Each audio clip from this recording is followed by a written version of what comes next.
says Gooderham and Worts on the bottle, but they stopped making whiskey in 1957, so how does this work? First, we need to understand who Gooderham and Worts were.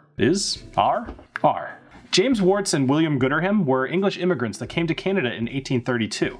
They then built a 22-meter wide brick windmill.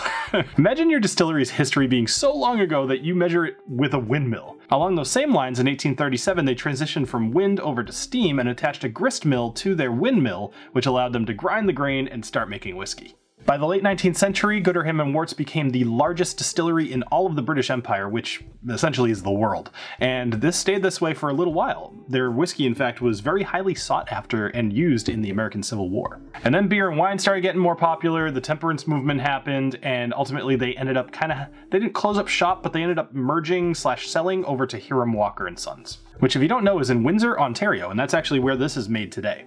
So there's the answer to your question. One of the really cool things I found while researching this whiskey is that the location of Gooderham and Worts is no longer obviously acting as a distillery, and it's been converted over into a movie set, and it's been used in several movies, including the 2000 version of X-Men, and the intro scene where Magneto kind of figures out his powers and he's in a concentration camp. It kind of puts this whole scene into a different light when you realize that they're just filming on the set of a distillery. This bottle is the Gooderham and Worts 4-grain. Now those 4 grains are going to be corn, rye, barley, and wheat. Now let me know in the comments below, when I say 4-grain, do you know that that's typically going to include wheat, or would you assume a different grain? It's something I'll always go into the detail of, but because it could be something different. I'm just curious because I think about this stuff a lot and I'm wondering if it's as obvious to others. So as far as this goes, they are taking each individual grain and they're making whiskey out of that grain and storing it separately in a separate barrel, and that barrel might be a virgin oak barrel or an ex-bourbon barrel, and it's just sitting there. Eventually they end up blending them together and then they marry the flavors together, and this is bottled at 44.4%.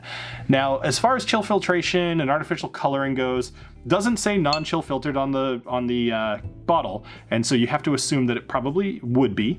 But also Canada has different rules about artificial coloring using E150 caramel coloring, and I couldn't find definitive evidence one way or the other. If you happen to know, let me know.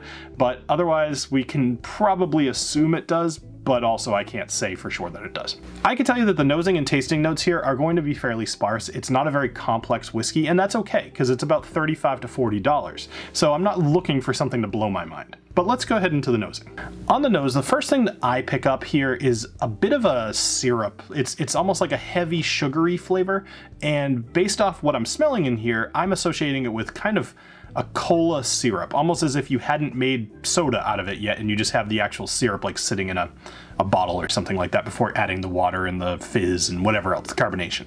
So cola syrup. There's also a little bit of red apple, which was a pleasant surprise. I was not expecting that here, especially because most of the other things I'm smelling here are fairly heavy. For example, raisins is something that's coming across.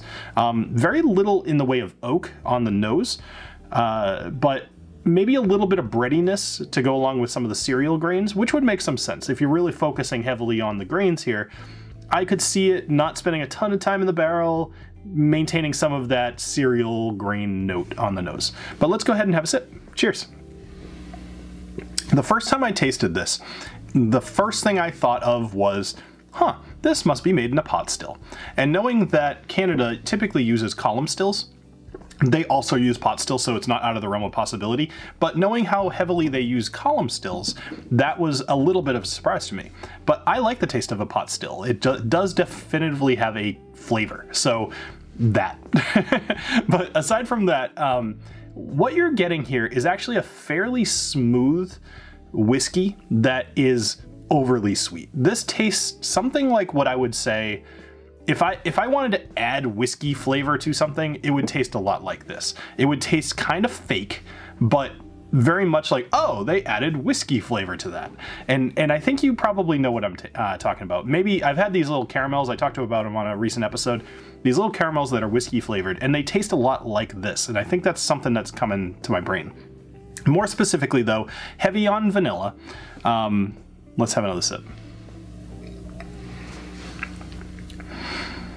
There is a taste or like a feeling that's lasting on my mouth that's reminding me of syrup. Not cola syrup like I mentioned earlier, more of like a a light maple syrup, I guess. It doesn't have a ton of the molasses kind of flavor going on. Is that even true?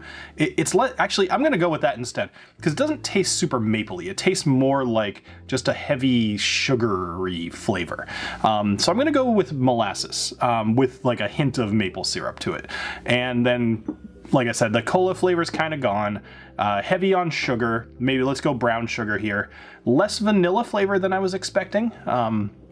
One thing I forgot to mention, I'm sorry, on the nose is vanilla as well, but that's going to be from the ex-bourbon. Well, I guess this takes me to my overview here. So what do I think about this whiskey? Overall, I have some opinions, and I was a little bit on the fence. Personally, I'm thinking that I'm just going to ignore this one. However, I was curious what you all thought, so I put up a poll, and I asked you, and overwhelmingly, most people had never tried this, but that's usually the case. So let's break it down into the people who have. Some people thought that you should try this. Very few thought that you should stock it or buy it. And a lot of people thought that you should ignore it as well. Most of that group thought that you should try it, and I personally just disagree. And seeing that the percentages were not overwhelming, I think it's fairly safe to do so. Here's why I disagree though, and why I would suggest an ignore it of this one. Assuming that this is $35 to $40 in your area, for about $5 more, you can get regular Lot 40, or you could get 40 Creek for probably even the same price. And I just think both of those are better. Now, if it was 100 years ago and I'm an American soldier in the American Revolution, I would actually think this is a fantastic whiskey. Just the way this tastes, it's fairly flavorful in a predictable way. I don't think it's at all offensive. It's fine. And knowing the quality of that period's time frame of like whiskey, I could see why this would be something good to have. I just think that the choices are so much better nowadays, even for such a low price, that it would be very hard to recommend this whiskey.